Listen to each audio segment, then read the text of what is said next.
यह मूवी एक ऐसे इंसान पर है जो मरने के बाद बार बार जिंदा हो जाता है। कहानी की शुरुआत में एक आदमी दिखाया जाता है जिसे महसूस होता है जैसे उसके सिर में कुछ गड़बड़ है, जैसे हवा अंदर जा रही हो। जब वह सिर पर हाथ रखता है तो चौंक जाता है, वहां एक गोली का छेद है।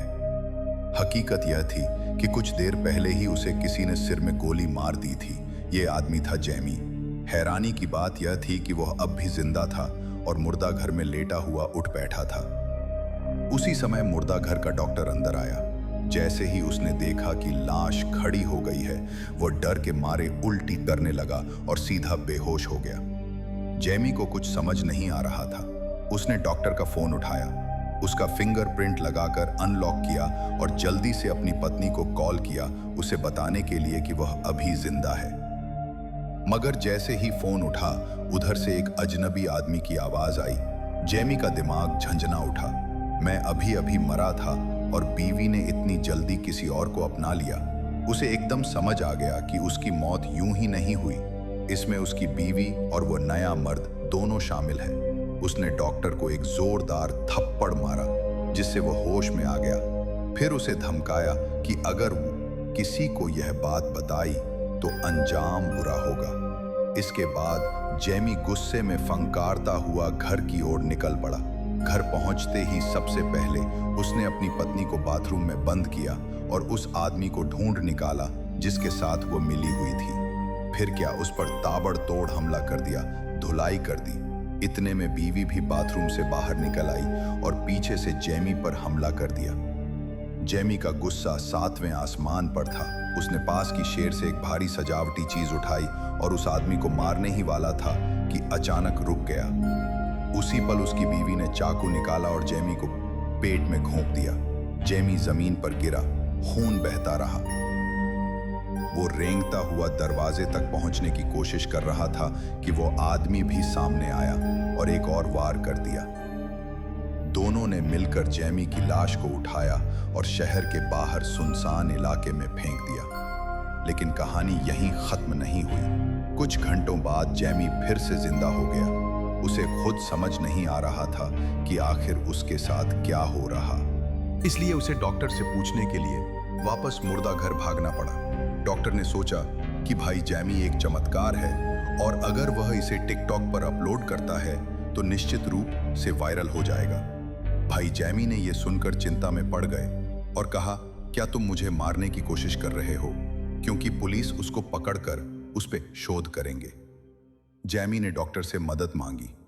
डॉक्टर ने देखा कि वह वास्तव में थोड़ा दयनीय था और सहमत हो गया। उसे जो करना था वो जैमी के निजी पैसे लेना था, जिसके बारे में बात करते हुए जैमी एक साधारण व्यक्ति नहीं था। वह स्थानीय गिरोह का दूसरा कमांडर था। उस वर्ष उन्होंने जो सुरक्षा शुल्क एकत्र किया था, उसने एकत्र किए गए संरक्षण शुल्क और उच्च ब्याज वाले ऋणों से बहुत पैसा कमाया। उसने इसे एक गुप्त स्थान पर छिपा दिया। जेमी अपनी पहचान उजागर होने से डरता था, इसलिए उसने डॉक्टर से उसके लिए पैसे लेने के लिए कहा। जब मैं दरवाजे पर पहुंचा और उसे खोलने ही वाला था तो दरवाजा अंदर से खुल गया। दो आदमी बाहर आए, मुझे कमरे में घसीट कर ले गए और मेरी पिटाई की। मेरा भाई काफी देर तक इंतजार करता रहा, लेकिन मैंने उसे नीचे आते नहीं देखा। उसे लगा कि कुछ गड़बड़ है, इसलिए उसने मास्क पहना और अंदर घुस गया। जैसे ही वो ऊपर गया, वो दो लोगों से टकरा गया जो जाने वाले थे। आखिरकार बोगे एक गैंगस्टर था, इसलिए उसने जल्दी से उन दो लोगों को संभाल लिया। लेकिन उसने पाया कि दीवार में छिपा पैसा गायब था। यह इन दो लोगों से संबंधित होना चाहिए। बोगे ने उनके मोबाइल फोन लिए और गाड़ी चलाकर चले गए। जल्द ही पुलिस मौके पर पहुंच गई और टीवी पर इसकी खबरें चलने लगी। इसी दौरान जैमी को एक फोन कॉल आया। फोन उसी मोबाइल पर आया जो उसने उठाया था। दूसरी तरफ वाला व्यक्ति टीवी पर खबरें देख रहा था, जिसमें दिख रहा था कि उसके भेजे हुए आदमी मारे जा चुके हैं। उसे शक होने लगा कि फोन उठाने वाला इंसान है या भूत। जैमी ने उसकी आवाज पहचानी। वह उसका ही गैंग का नंबर 3 आदमी था। जब जैमी को पता चला कि उसे मरवाने की साजिश उसी ने रची थी, तो वह अपने एक हिटमैन के पास गया और उसे नंबर 3 को मारने का हुक्म दिया। लेकिन कहानी में ट्विस्ट आ गया। वह हिटमैन पहले ही नंबर 3 से मिला हुआ था। जब जैमी बर्तन धो रहा था तो हिटमैन ने बंदूक निकाल ली और उसे गोली मार दी। जैमी की मौत हो गई। हिटमैन जब लाश को ठिकाने लगाने के लिए कार चला रहा था तभी जैमी अचानक कार के डिक्की में जाग गया। उसने कार में रखी एक मोटी सॉसेज उठाई और हिटमैन के सिर पर धुन देना शुरू कर दिया। हिटमैन का दिमाग घूम गया, कार का कंट्रोल खो बैठा और गाड़ी सीधा पुल से नीचे जा गिरी। जैमी अपनी अमर ताकत से बाहर निकल आया और तुरंत अपने दोस्त शियाओश को कॉल किया। शियाओ शेंग ने उसकी मरहम पट्टी की और समझाया कि पुलिस को रिपोर्ट कर दो, लेकिन जैमी का दिमाग तो बदले पर अटका था। दोनों में बहस हुई और वे अलग हो गए। जैमी जैसे ही बाहर निकला एक कार ने उसे उड़ा दिया। शियाओ शेंग ने यह सब देखा लेकिन ज्यादा परेशान नहीं हुआ। आखिर जैमी तो कभी मरता ही नहीं था। वो जाकर उस लड़की ड्राइवर को दिलासा देने लगा। जैमी को होश आ गया। उसे बाहर किसी के कदमों की आहट सुनाई दी। दरअसल नंबर 3 के 2 गुर्गे बर्ग को मारने आए थे, लेकिन मुर्दा घर में जाने से वे डर रहे थे। आखिर भूतों का डर जो था। आखिर रेपर रॉक सिजर्स खेल कर तय किया कि कौन अंदर जाएगा। गंजा वाला हार गया। गंजा गुर्गा डरते डरते अंदर गया। जैमी तब तक मुर्दा बनकर पड़ा रहा, लेकिन धीरे से एक चाकू उठा लिया। दूसरा गुर्गा भी अंदर आ गया। जैमी ने हमला किया, लेकिन पैर में लगी चोट के कारण गिर पड़ा। गुर्गे ने ऑपरेशन वाला चाकू उठाकर बर्ग की बाह में घोंप दिया। जैमी ने दर्द महसूस ही नहीं किया। उल्टा चाकू खींचकर गुर्गे की पिछली जेब में घुसेड़ दिया। गुर्गे ने जैमी के सीने में कैंची घोंप दी, लेकिन जैमी अब भी जिंदा रहा। आखिरकार जैमी ने दोनों गुर्गों को मार गिराया। फिर तीसरा गुर्गा आया, लेकिन शियाओ शंग डिनर खत्म कर लौट आया और उसे बेहोश कर दिया। जैमी ने उसे बांधकर अपनी पूछताछ किट निकाली। गुर्गा डर के मारे सब उगल बैठा। पता चला ये सब फिर से नंबर 3 की साजिश थी। जैमी ने तुरंत नंबर 3 को कॉल किया। नंबर 3 डर के मारे कहने लगा कि असल में यह सब नंबर 1 मतलब बॉस के कहने पर हुआ था। अब जैमी ने खुद को गैंग के सदस्य की तरह तैयार किया, अंदर घुसा और गैंग लीडर को अगवा कर एक सुनसान जगह ले गया। जैमी अपना पैसा वापस लेना में चाहता था, लेकिन बड़ा भाई पूरी तरह हैरान था। उसे समझ ही नहीं आया कि वो क्या कर रहा है। तभी छोटा भाई बंदूक लेकर वहां आ गया। असल में यह सब छोटा भाई का जाल था। वो सिर्फ जैमी का पैसा ही नहीं चाहता था, बल्कि बड़े भाई का भी। उसका प्लान था कि इस मौके पर दोनों को ही खत्म कर दे और ऐसा दिखाए कि दोनों आपस में लड़कर मरे हैं। इस तरह वो खुद गैंग का नया नेता बन जाता। जल्द ही जैमी की पत्नी को पुलिस का फोन आया। बताया गया कि जैमी फिर से मर गया है। जैमी की लाश को ध्यान से चेक किया। ना सांसें थी ना दिल की धड़कन। इस बार उन्होंने कब्र बहुत गहरी खुदवाई ताकि अगर जैमी जिंदा भी हो तो बाहर ना निकल सके। जब जैमी होश में आया तो खुद को ताबूत में बंद पाया। अब तो वाकई कोई रास्ता नहीं बचा था। लेकिन तभी छोटा शेंग और उसकी गर्लफ्रेंड फावड़ा लेकर कब्र खोदने आ गए। उन्होंने आवाज की तरंगों से चेक किया कि जैमी वहीं है। जल्दी से उसे निकाल लिया गया। जैमी के हाथ अकड़ चुके थे। अगर थोड़ी और देर हो जाती तो शायद वह हमेशा के लिए वहीं रह जाता। जैमी को बहुत गुस्सा आया। उसने कसम खाई कि जिन लोगों ने उसके साथ धोखा किया वो उन्हें जिंदा दफना देगा। इधर जैमी की पत्नी एक बुरा सपना देखकर डर के मारे उठ बैठी। उसे बेचैनी हो रही थी। वह अपने प्रेमी को लेकर कब्र देखने गई। देखा कि वहां एक गहरा गड्ढा हो चुका है और जैमी की लाश गायब है। दोनों के पैरों तले जमीन खिसक गई। तभी सुरक्षा गार्ड ने उन्हें पकड़ लिया और कब्र चुराने वाले समझकर पुलिस को सौंप दिया। उधर जब छोटा भाई को पता चला कि जैमी जिंदा बच गया है तो वह घबरा गया। उसे यकीन था कि जैमी अब बदला लेने आएगा। उसने तुरंत एक महंगा हत्यारा किराए पर लिया और अपने दफ्तर में कई जाल बिछा दिए। जैमी एक कुल्हाड़ी लेकर उसका बदला लेने पहुंचा, लेकिन दफ्तर में कोई नहीं था। शायद वह भाग चुका था। वहां जमीन पर कुछ नोट भी गिरे हुए थे।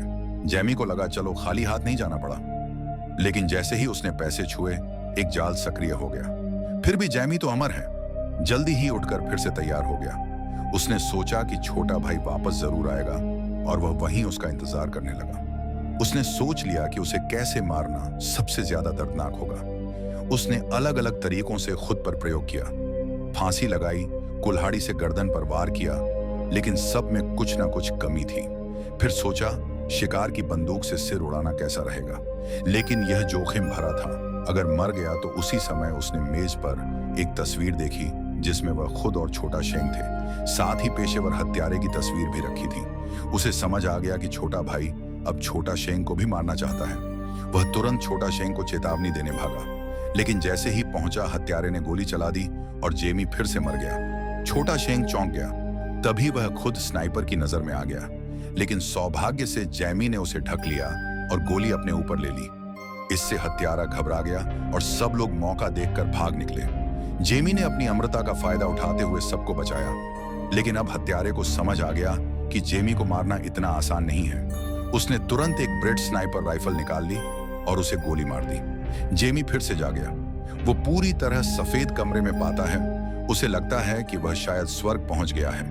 वह एक बुजुर्ग व्यक्ति से रास्ता पूछता है। तभी शाओशम ऊपर से उतर कर आता है और बताता है कि हत्यारे से बचने के लिए वे गांव के एक बाथ हाउस में छुपे हुए हैं।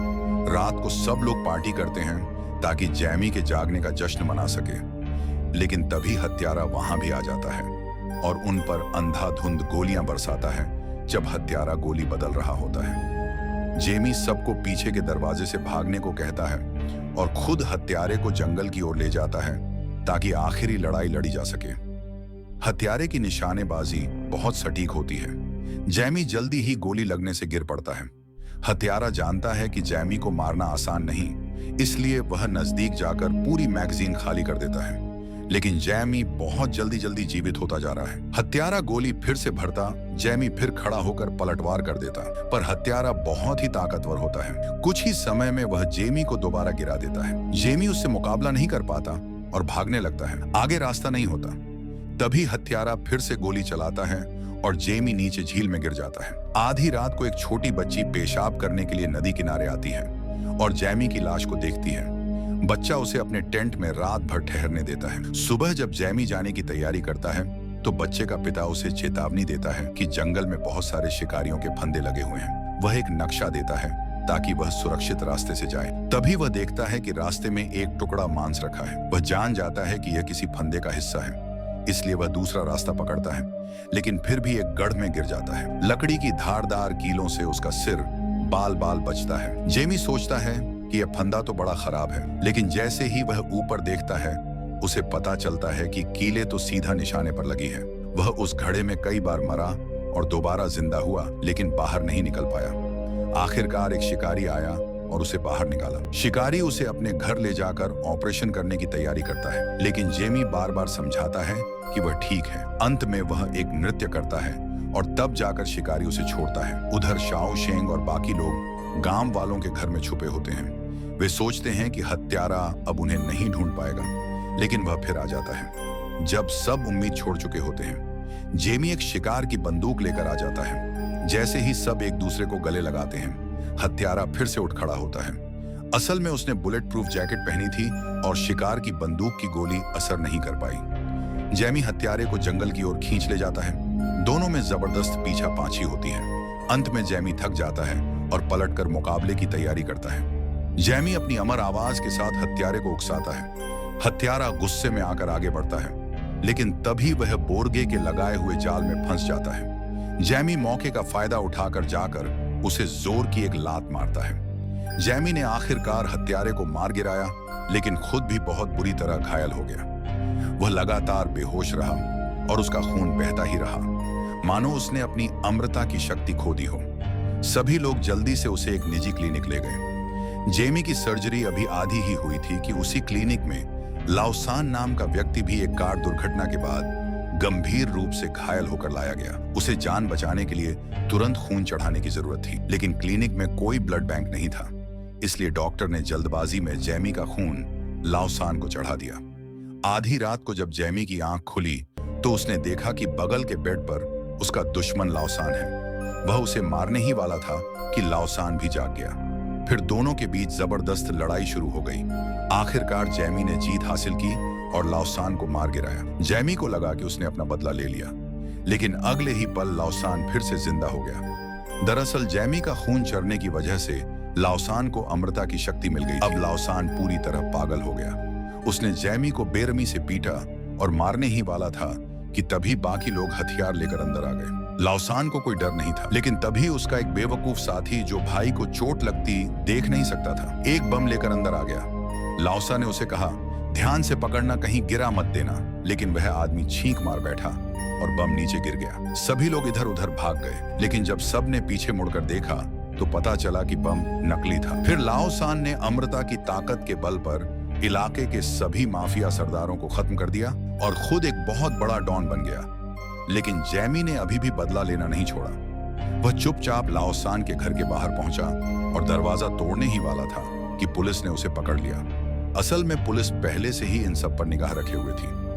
जैमी ने अपने सारे गुनाह कबूल कर लिए और कहा कि वह पुलिस की मदद करेगा लाओसान को पकड़ने में। फिर वह आत्मसमर्पण कर लेगा। उसकी ईमानदारी से पुलिस भी प्रभावित हुई। पुलिस ने शाहू शेंग को लाओसान के अड्डे के बाहर भेजा ताकि ध्यान भटका सके। शुरुआत में गैंग वालों ने ध्यान नहीं दिया, लेकिन फिर शाह शेंग ने अपना बड़ा दांव चला दिया। इसी बीच जैमी और पुलिस अड्डे के अंदर घुस गए और लाओसान के अंगरक्षक को खत्म कर दिया। पर अंदर पहुंचकर देखा कि शाहू शेंग को लाओसान ने बंधक बना लिया है। तभी शाहू शेंग की गर्लफ्रेंड गाड़ी से दीवार तोड़कर अंदर आई और उसे बचा लिया। अब बचे जमी और पुलिस अफसर दोनों ने मिलकर लाओसान को मार गिराया और उसे बांधने के लिए रस्सी लाने ही वाले थे कि लाओसान फिर से जिंदा हो गया और दोनों पर गोली चला दी। तभी एन मौके पर शाओ शेंग की मां वहां पहुंची और उसने लाओसान का गला काट दिया। लेकिन तब तक जैमी की छाती में गोली लग चुकी थी। वह दोबारा होश में नहीं आया। सभी ने गमगीन होकर उसका अंतिम संस्कार किया। शाओ शेंग को हमेशा लगता रहा कि जैमी एक दिन फिर से उठेगा। उसने अपना मोबाइल पूरी तरह चार्ज करके उसके साथ ताबूत में रख दिया। जैसे ही सब जाने को हुए, शाह शेख की मां को एक फोन आया। जैमी ने बहुत कुछ खोया, पैसा, पत्नी, लेकिन फिर भी लोग उसकी किस्मत से जलते हैं, क्योंकि असली दौलत पैसा नहीं होती, बल्कि वे दोस्त होते हैं जो मुश्किल वक्त में साथ खड़े रहे। सबसे बड़ी ताकत अमृता नहीं होती, बल्कि वो होता है जो तुम्हारे लिए कब्र खोदने को तैयार हो, जो तुम्हारे जख्मों पर मरहम लगाने को तैयार हो।